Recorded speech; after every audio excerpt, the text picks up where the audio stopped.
ఈ రోజే డౌన్లోడ్ చేయండి. మీ ఫేవరెట్ షోస్ చూడండి.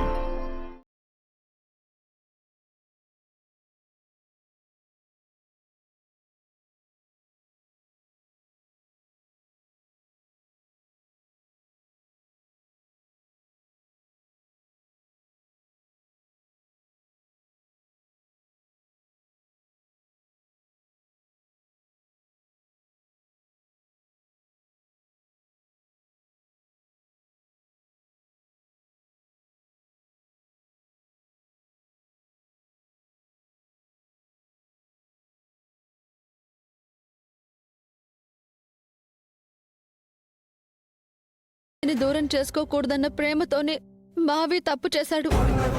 మీ కూతురు గురించి మీరు ఆలోచించటంలో తప్పు లేదు. మీ ఆవేదన నేను అర్థం చేసుకోగలను జానకి గారు. 3 అంటే 3 నెలలు గడిపిస్తాను. ఈలోపు సీను నిలబడ్డా సరే, లేదంటే జన్మలో నా కూతురు పక్కన నిలబడలేడు.